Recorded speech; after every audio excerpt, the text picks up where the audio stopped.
Mars media நேயர்களுக்கும் அன்பர்களுக்கும் இந்த நாள் இனிய நாளாக அமைய எல்லாம் வல்ல இறைவனை பிரார்த்திக்கின்றோம். இந்த சேனல் உங்களுக்கு பிடிச்சிருந்தா மறக்காம சப்ஸ்கிரைப் பண்ணுங்க, ஷேர் பண்ணுங்க, லைக் பண்ணுங்க, கமெண்ட் பண்ணுங்க. சுய உதவிக்குழு பான் கார்டுகளுக்கு மார்ஸ் மீடியா நேயர்கள் எல்லாருக்கும் ஜோதிட குருஜியின் இனிய வணக்கங்கள். இந்த பதிவில் நம்ம என்ன பார்க்க போகிறோம் அப்படின்னா 2024ஆம் ஆண்டு மார்ச் மாத ராசி பலன். அதுக்கு முதல்ல மார்ச் மாதத்தில் என்னென்ன பண்டிகைகள் இதெல்லாம் வருதுங்கிறத பற்றி பார்ப்போம். மார்ச் மாதம் 8ஆம் தேதி மகா சிவராத்திரி, ரொம்ப விசேஷமான ஒரு நாள். ஏன்னா எல்லா சிவராத்திரியை விட இந்த சிவராத்திரி உச்சிதம், பெரிய சிவராத்திரின்னு சொல்லக்கூடியது. அந்த வகையில் இந்த மகா சிவராத்திரி அன்னைக்கு சிவபெருமான் கோயிலுக்கு போயிட்டு எம்பெருமான் சிவபெருமானையும் பார்வதி தேவியும், அதாவது அங்கே இருக்கிற அம்பாள், அது என்ன நாமகரணமாக இருந்தாலும் பரவாயில்ல, அம்பாளையும் வணங்கிட்டு அன்னைக்கு பொழுது விரதம் இருக்கிறது ரொம்ப விசேஷம். அந்த நாள் ஃபுல்லாக அபிஷேகம் ஆராதனை நடந்துட்டு இருக்கும் கோவிலில், ரொம்ப விசேஷம். எல்லா சிவன் கோயில்லையும் இருக்கும்.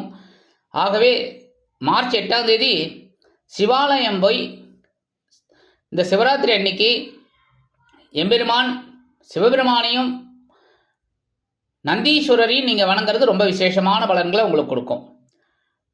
அதே சமயம் மார்ச் மாதம் 14ஆம் தேதி காரடையா நோன்பு. காரடையா நோன்புங்கிறது இந்த சாவித்திரி விரதம், ரொம்ப விசேஷம். உங்களுக்கெல்லாம் நிறைய பேருக்கு தெரியும் சத்தியவான் சாவித்திரி. அந்த கதை தனி கதை. அதாவது சாவித்திரி சத்தியவானோட உயிரை மீட்கிறதுக்காக யமதர்மராஜா கிட்டே வரம் வாங்கினவங்க. அதனால இந்த காரடையா நோம்பில் நம்ம சத்தியவான் சாவித்திரியை நினைக்கிறது ரொம்ப விசேஷம். அடுத்தபடியாக 25/3/2024 அன்னைக்கு பார்த்தீங்கன்னா ரொம்ப விசேஷமான நாள் பங்குனி உத்திரம். இந்த பங்குனி உத்திரம்ங்கிறது சாஸ்தா திருக்கல்யாணம். அதே சமயம் சிவன் கோவிலில் திருக்கல்யாணம் சிவபெருமானுக்கு, அதே சமயம் முருகப்பெருமானுக்கு திருக்கல்யாணம், முருகப்பெருமானுக்கு காவடி எடுக்கிறது எல்லாம் ரொம்ப விசேஷமாக இருக்கும். ஆக நீங்கள் கோவில் தரிசனம் ரொம்ப விசேஷம். சிவன் கோயிலாகட்டும், ஐயப்பன் கோயிலாகட்டும், அதே சமயம் முருகன் கோயிலாகட்டும், நீங்கள் போயிட்டு வழிபாடு பண்ணுறது ரொம்ப விசேஷமான பலன்களை கொடுக்கும்.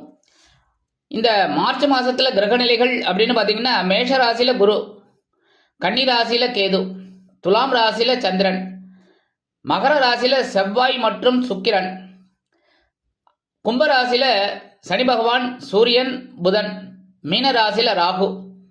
அந்த வகையில் இந்த கிரக அமைப்புகள் மாத ஆரம்பத்தில் இருக்கு. 2/3/2024 அன்னைக்கு புத பகவான் கும்பராசியிலேருந்து மீன ராசிக்கு போயிடுறார். 8/3/2024 இந்த சுக்கிர பகவான் மகர ராசியிலேருந்து கும்பராசிக்கு போயிடுறார். 14/3/2024 அன்னைக்கு சூரிய பகவான் கும்பராசிலேருந்து மீன ராசிக்கு போயிடுறார். அதே சமயம் அன்னைக்கே செவ்வாய் பகவான் மகர ராசிலேருந்து கும்பராசிக்கு போகிறார்.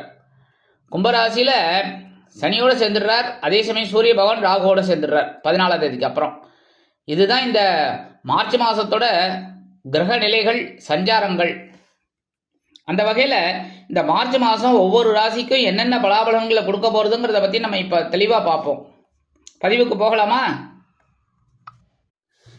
எனதருமை துலாம் ராசி நேயர்களே, இந்த பதிவில் நம்ம என்ன பார்க்க போகிறோம் அப்படின்னா 2024ஆம் ஆண்டு மார்ச் மாத ராசி பலன். இந்த மார்ச் மாதத்தில் உங்களுக்கு எந்தெந்த கிரகங்கள் அற்புதமாக வேலை செய்ய போகிறது, எந்தெந்த கிரகங்கள் மூலமாக நீங்கள் கொஞ்சம் கவனமாக இருக்க வேண்டியது, சந்திராசிரம தினங்கள் என்னென்னைக்கு, பரிகாரமாக என்ன பண்ணினா ரொம்ப விசேஷம் அப்படிங்கிறத பற்றிலாம் நம்ம இப்போ தெளிவாக பார்க்க போகிறோம். உங்களோட ராசிநாதன் சுக்கிர பகவான்.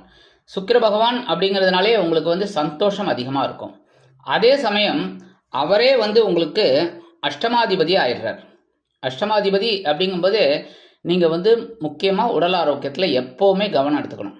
ஏன்னா சில நேரங்களில் உங்களுக்கு பார்த்தீங்கன்னா இந்த துலாம் ராசி அன்பர்களுக்கு நிறைய பேருக்கு சுகர் வந்திருக்கும், டயபெட்டிஸ்.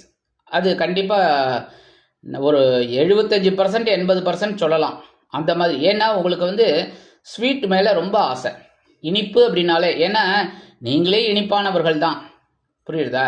உங்களுக்கு ஏகப்பட்ட கஷ்டங்கள் இல்லைன்னு சொல்லலை, ஆனால் அதுக்காக ஒரு சிறப்பு பதிவு ஒன்று போட்டோம். அதுலேயே நிறைய பேர் கேள்வி கேட்டிருக்கீங்க. அதுக்காக இன்னொரு பதிவு நாங்கள் போட போகிறோம். அதை பார்த்து எல்லாருமே மேக்சிமம் தெளிவடைஞ்சுக்கோங்க. அந்த வகையில் இந்த ராசிநாதன் சுக்கிர பகவான் எப்படி இருக்காருன்னு பார்த்தீங்கன்னா சுகஸ்தானத்தில் இருக்கார். 2, 7 குடை அதிபதி செவ்வாயோட இணைந்து சுக்கிரமங்கல யோகத்தை கொடுக்குறார். அதாவது சுகஸ்தானம் அப்படிங்கும்போதே சில பேருக்கு பார்த்தீங்கன்னா பொன் பொருள் ஆடை ஆபரண சேர்க்கை உண்டாகலாம். சில நேரங்களில் உற்றார் உறவினர்கள் வருகை இல்லத்தில் இருக்கும். அதேமாரி உங்களுக்கு சிறுதூர பயணங்களின் மூலம் சில திருப்பங்களை நீங்கள் எதிர்பார்க்கலாம். அதேமாரி வாழ்க்கை துணை அப்படிங்கும்போது உங்களுக்கு சில முக்கியமான ஒரு தருணத்தில் உங்களுக்கு உதவிகளை செய்வாங்க.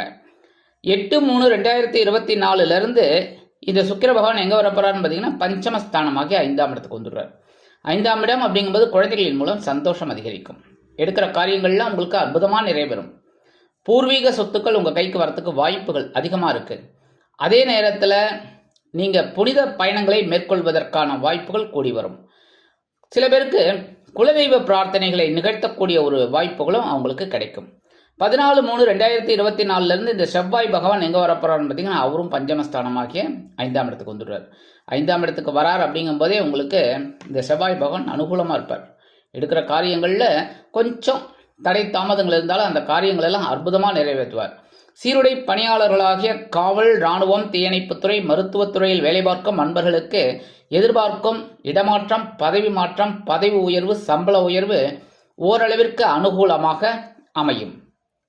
வாழ்க்கை துணை உங்களுக்கு ஆதரவாக இருப்பார். 9, 12 குடை அதிபதி புதன். அதே சமயம் லாபாதிபதி சூரிய பகவான். 4, 5 குடை அதிபதி சனீஸ்வர பகவான். இவங்க 3 பேரும் எங்கே இருக்காங்கன்னு பார்த்தீங்கன்னா பஞ்சமஸ்தானமாகிய 5ஆம் இடத்துல இருக்கார் கும்பராசியில். அதனாலே உங்களுக்கு சில நேரங்களில் சில குழப்பங்கள் இருக்கும். சில நேரங்களில் தெளிவான சூழ்நிலையில் ஒரு முடிவெடுக்க முடியாதபடி இருக்கும். சில நேரங்களில் பார்த்தீங்கன்னா சில நேரங்களில் பார்த்தீங்கன்னா தந்தையார் மூலமாக சில குழப்பங்கள் இந்த மாதிரிலாம் இருக்கும்.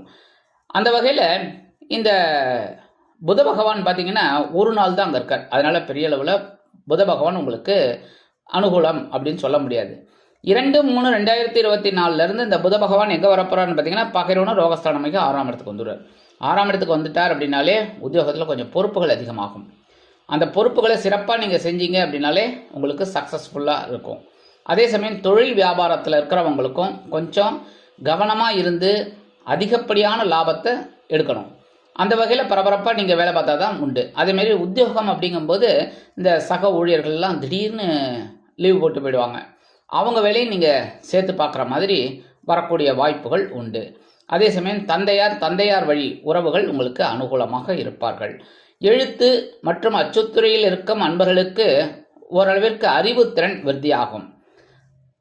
கல்வி பயிலும் மாணவிகள் கல்வியில் அற்புதமான ஒரு வளர்ச்சியை காண்பதற்காக பொறுப்புகளோடு செயல்படுவார்கள்.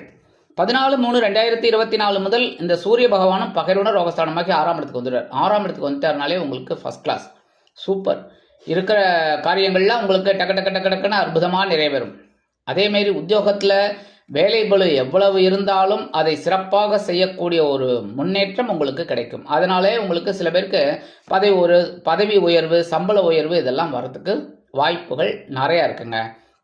சரி, தொழில் வியாபாரம் பண்ணுறவங்களுக்கு எப்படி அப்படின்னு பார்த்தீங்கன்னா அப்படியே ஒரு முன்னேற்றம் அப்படின்னாலே அற்புதம் அப்படிங்கிற மாதிரி தான் இருக்கும். என்னென்னா நிறைய உங்களுக்கு வேலை வாய்ப்பு அருமையாக வந்து சேரும். அந்த இதெல்லாம் நீங்கள் அருமையாக செய்கிறதுனாலே உங்களுக்கு அற்புதமான ஒரு மாதமாக இந்த மாதம் உங்களுக்கு அமையும். தந்தையார் வழி உறவினர்கள் ஆதரவாக இருப்பார்கள். பூர்வீக சொத்துக்கள் உங்கள் கைக்கு வரத்துக்கு வாய்ப்புகள் இருக்குங்க. புதிதாக வேலை தேடும் குழந்தைகளுக்கு வேலை வாய்ப்பு அருமையாக வந்து சேரும். 3, 6 குடை அதிபதி குரு பகவான் எங்கே இருக்காருன்னு பார்த்தீங்கன்னா கலத்திரஸ்தானம். உங்கள் ராசிநாதனுக்கு பகை கிரகம் அப்படின்னாலும் அவர் வந்து சுப கிரகம். அப்படி இருக்கும்போது அவர் நல்லது தான் பண்ணுவார். அதுவும் 7ஆம் இடத்துல இருக்காருங்கும்போது சில பேருக்கு பார்த்தீங்கன்னா ஓரளவிற்கு வருமானம் வந்துக்கிட்டு இருக்கு, இல்லைன்னுலாம் சொல்ல முடியாது. சில பேர் இல்லைன்னு சொன்னாக்க அவங்களோட சுய ஜாதகத்தை பார்க்கணும். 1. 2வது ஓரளவுக்கு இப்போ ஒரு சின்ன முன்னேற்றங்கள் இந்த துலாம் ராசிக்காரர்களுக்கு வந்துகிட்டு இருக்கு, கொஞ்சம் ஓரளவுக்கு. ஏன்னா இந்த குரு பகவான் யார் அப்படின்னு பார்த்தீங்கன்னா சகாயாதிபதி, அதே சமயம் பகைரோன ரோகாதிபதி. நீங்கள் உடல் ஆரோக்கியத்தில் கவனமாக இருக்கிறது ரொம்ப விசேஷம். அதே சமயம் முயற்சிகளை மேற்கொள்ளணும். 3ஆம் இடம் அப்படின்னாலே முயற்சி ஸ்தானம், வீரியஸ்தானம். வீரியத்தோட ஒரு முயற்சியை நீங்கள் பண்ணுங்க. குரு பகவான் கலத்திரஸ்தானத்தில் இருந்துட்டு உங்களுக்கு அற்புதமான ஒரு முன்னேற்றத்தை கொடுப்பார். அதேமாரி திருமண யோகம் சில பேருக்கு கூடி வரும், புத்திரபாக்கியம் கூடி வரும். அதே மாதிரி நல்ல வரன்கள் வந்து வாயில் கதவை தட்டும். அதே சமயம் வாழ்க்கை துணை மூலமாக சில நன்மைகளை நீங்கள் எதிர்பார்க்கலாம். சில நேரங்களில் உடன்பிறப்புகள் உங்களுக்கு அனுகூலமாக இருப்பார்கள். இந்த குரு பகவான் 7ஆம் இடத்துல இருந்துட்டு தனது பார்வை அப்படிங்கும்போது 5ஆம் பார்வை உங்கள் லாபஸ்தானத்தை பார்க்குறார். தொழில் வியாபாரம் நல்லபடியாக இருக்கும், உத்தியோகத்தில் முன்னேற்றம் கூடி வரும். அடுத்தபடியாக உங்கள் ஜென்மராசியை பார்க்குறார் 7ஆம் பார்வையாக. அதனாலே மனசில் ஒரு சந்தோஷம் இருக்கும், தைரியம் இருக்கும், ஒரு வீரியம் இருக்கும், ஒரு ஆற்றல் இருக்கும். எந்த ஒரு காரியத்தையும் திறம்பட செய்து முடிக்க முடியும் என்ற எண்ணம் உங்களுக்கு வந்து சேரும். உடல் ஆரோக்கியத்தில் இருந்து வந்த சில பின்னடைவுகள் விலக ஆரம்பிக்கும். அடுத்தபடியாக 9ஆம் பார்வையாக உங்களோட சகாயஸ்தானமாகிய 3ஆம் இடத்தையே பார்க்கறதுனால உடன்பிறப்புகளின் வழியில் இருந்து வந்த மனக்கிலேசங்கள் குறையும். அரசியல்வாதிகள் அற்புதமான பலன்களை பெறுவார்கள். கலைத்துறை நண்பர்கள் வாய்ப்புகள் கிடைத்து மகிழ்வீர்கள். சாயா கிரகமான கேது பகவான் விரயஸ்தானத்தில் இருக்கார். விரயஸ்தானம் அப்படின்னாலே மோட்சஸ்தானம், அயனசேன போகஸ்தானம். என்ன அப்படின்னா சரியான நேரத்துக்கு தூக்கம் வராது. சில நேரங்களில் நல்லா தூங்குவீங்க, சில நேரங்களில் எதையாவது யோசிச்சுட்டு இருப்பீங்க. அதாவது A+B, A+B, B+A, A+C அப்படின்னு எதையாவது ஒன்று யோசிச்சுட்டு இருப்பீங்க. அந்த வகையிலே தூக்கம் கெட்டு போகும். சில பேருக்கு பார்த்தீங்கன்னா உத்தியோகத்தில் வேலை பளு அதிகமாக இருக்கும், அதனாலேயே ஒரு மனசில் ஒரு கிளேசம் இருக்கும். ஆனால் ஒரு ஆறுதல் விஷயம் என்ன அப்படின்னா, புனித யாத்திரை உங்களுக்கு நல்லபடியாக கூடி வரும். சுபகாரிய நிகழ்ச்சிகள் ஓரளவுக்கு அனுகூலமாக இருக்கும். முக்கால்வாசி உங்களுக்கு சுப செலவுகளாகவே வரும். அதே மாதிரி எடுக்கிற காரியங்களும் ஓரளவுக்கு உங்களுக்கு அனுகூலமாக இருக்கும். சில பேருக்கு இடமாற்றம் இனிமையாக அமையும். சில பேருக்கு பார்த்திங்கன்னா வேறு வீட்டுக்கு போகலான்னு ரொம்ப ஸ்ட்ரெயின் பண்ணிட்டு இருப்பாங்க, அவங்களுக்குலாம் நல்ல ஒரு இடமாற்றம் கிடைக்கும். அதேமாதிரி உத்தியோகத்தில் இருக்கிறவங்களுக்கும் ஒரு இடமாற்றம் கிடைக்கிறதுக்கு வாய்ப்புகள் இருக்குது. தொழில் வியாபாரத்தையும் வேறு இடத்திற்கு மாற்றி பெருசாக பண்ணலாமா அப்படிங்கிற ஒரு எண்ணமெல்லாம் அவங்களுக்கு வந்து சேரும். மற்றொரு சாயா கிரகமான ராகு பகவான், அவர் எங்கே இருக்காருன்னு பார்த்தீங்கன்னா பகைரவன ரோகஸ்தானமாக்கி 6ஆம் இடத்துல இருக்கார். 6ஆம் இடத்துல இருக்கிறதுனாலே உங்களுக்கு பிரம்மாண்டமாக சில எண்ணங்கள் வரும். பெரிய அளவில் அப்படியே இப்படி பண்ணலாம், அப்படி பண்ணலாம், இப்படி பண்ணலாம் அப்படின்னு 10 ரூபாயை முதலீடாக போட்டால் ஒரு 1000 ரூபாய் கிடைக்குமா அப்படிங்கிற மாதிரிலாம் பிரம்மாண்டமாக யோசிப்பீங்க. ஆனால் அந்த யோசனை கரெக்டான நீங்கள் ஆலோசனை பண்ணணும். அதுதான் 10 ரூபாயை போட்டால் ஒரு 1000 ரூபாய் ஒருத்தன் கொடுக்குறான் அப்படின்னா என்ன ஆகும்? அப்போ அவன் வந்து ஏமாற்று பேர் வழின்னு நம்ம தெரிஞ்சுக்கணும். அந்த மாதிரி சில விஷயங்களில் நீங்கள் ஏமாறாமல் இருக்கணும். பிரம்மாண்டத்தை பிரம்மாண்டமாக பார்க்கணுமே தவிர பிரம்மாண்டத்தை அனுபவிக்கணும்னு நினைக்கப்படாது. ஆகா சரி அப்படின்னு பார்த்துக்கோங்க. அதேமாதிரி உத்தியோகத்தில் இருக்கிறவங்களுக்கெல்லாம் ஆனால் உயர்வுகள் உண்டு, மனசில் ஒரு தைரியம் இருக்கும், கான்ஃபிடென்ட் அப்படியே. அதேமாதிரி தொழில் வியாபாரத்துலேயும் ஒரு திருப்பங்கள்லாம் நீங்கள் எதிர்பார்க்கலாம். எடுக்கிற காரியங்கள்லாம் ஓரளவுக்கு உங்களுக்கு சித்திக்கும். அதேமாரி கொடுக்கல் வாங்கலில் இருக்கிறவங்களுக்கும் ஓரளவுக்கு அனுகூலமான சூழ்நிலை இருக்குது. கொடுக்கல் வாங்கல் அப்படிங்கும்போதே இந்த கடன் வாங்குறீங்க அப்படின்னா கூடுமானவரை தவிர்ப்பது உச்சிதம். இல்லை அப்படின்னா உங்களால் எவ்வளவு கடனை கட்ட முடியுமோ அந்த அளவுக்கு வாங்கினா போகும். அந்த மாதிரி இருந்தால் தான் சிறப்பான ஒரு சூழ்நிலை உங்களுக்கு கிடைக்கும். அந்த வெளிநாட்டில் போயிட்டு படிக்கணும், வெளிநாட்டில் போயிட்டு வேலை செய்யணும், வெளியூரில் போயிட்டு படிக்கணும், வெளியூரில் போயிட்டு வேலை செய்யணும் அப்படின்னு நினைக்கிறவங்கெல்லாம் தாராளமாக இந்த நேரத்தை உபயோகப்படுத்திக்கலாம். 14/3/2024 இந்த ராகுவோட சூரிய பகவான் வந்து சேர்ந்துடுறார். ராகு ப்ளஸ் சூரியன் கொஞ்சம் மத்தியமமான பலன்கள் தான். உத்தியோகத்தில் வேலை நெருக்கடிகள் உண்டாகலாம், அதெல்லாம் கவனமாக செய்யணும். அதேமாதிரி தொழில் வியாபாரத்துலேயும் நெருக்கடிகள் உண்டாகலாம். மனசில் சில நேரங்களில் மனக்கிலேசங்கள் உண்டாகும். உடல் ஆரோக்கியத்தில் சில கிளேசங்கள், ஏதாவது ஒன்று மாற்றி ஒன்று ஏதாவது யோசிக்கிற மாதிரியே இருக்கும். அதெல்லாம் நீங்கள் வந்து கவனமாக ஸ்டெப் எடுத்து பண்ணீங்க அப்படின்னா கண்டிப்பாக நன்மைகள் உண்டாகும். இதெல்லாம் வந்து உங்களுக்கு ப்ரீகாஷனாக சொல்கிறேன், அவ்வளோதான். நீங்கள் ஜாக்கிரதையாக இருந்தால் போகிறோம். எப்போவுமே துலாம் ராசி அன்பர்கள் கொஞ்சம் வீறு நடை போடவங்க, வேகமாக நடக்கணும், எல்லா வேலைகளும் அற்புதமாக நடக்கணும் அப்படின்னு நினைக்கிறவங்க. கரெக்ட், உங்களுடைய தாட்டு வந்து தப்பு கிடையாது. ஆனால் சில நேரங்களில் சில குழப்பங்கள் வரலாம். அப்படிங்கிறதுனால எந்த ஒரு விஷயத்திலும் நிதானமாக முடிவெடுப்பது உச்சிதம். இந்த மாதம் சந்திராஷ்டம தினங்கள் அப்படின்னு பார்த்தீங்கன்னா 15/3/2024, 16/3/2024 இந்த 2 தினங்களில் நீங்கள் எச்சரிக்கையாகவும் பொறுமையாகவும் நிதானமாகவும் கவனமாகவும் நடந்து கொண்டீர்கள் என்றால் கண்டிப்பாக நன்மைகள் இரட்டிப்பாகும். பரிகாரமாக எம்பெருமான் விநாயக பெருமானுக்கு நெய் தீபம் ஏற்றி வழிபாடு பண்ணிட்டு வாங்கோ. கண்டிப்பாக இந்த சந்திராஷ்டம தினங்களினால் உங்களுக்கு வரக்கூடிய சிரமங்கள் சற்று குறையும். சரி, பரிகாரமாக என்ன பண்ணினா இந்த மாதம் கொஞ்சம் விசேஷமாக இருக்கும் அப்படின்னு பார்த்தீங்கன்னா எம்பெருமான் முருகப்பெருமான மனசார தியானம் பண்ணி கதசிஷ்டி கவச்சம் பாராயணம் பண்ணுங்கோ. தினந்தோறும் பண்ணுறது ரொம்ப விசேஷம். முடியாதவா ஓம் ஸ்ரீ சரவணபவாய் நமக்கு அப்படின்னு ஒரு 108 தடவை சொல்லுங்கோ, தப்பே கிடையாது. முருகன் உங்களுக்கு வழித்துணையாக இருப்பார்.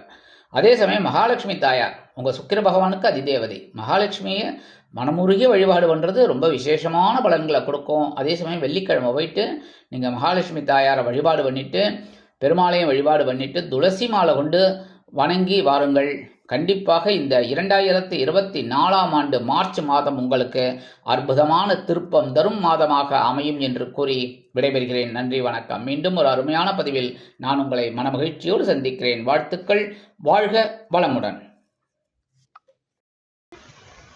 இந்த சேனல் உங்களுக்கு பிடிச்சிருந்தா மறக்காம சப்ஸ்கிரைப் பண்ணுங்க, லைக் பண்ணுங்க, ஷேர் பண்ணுங்க.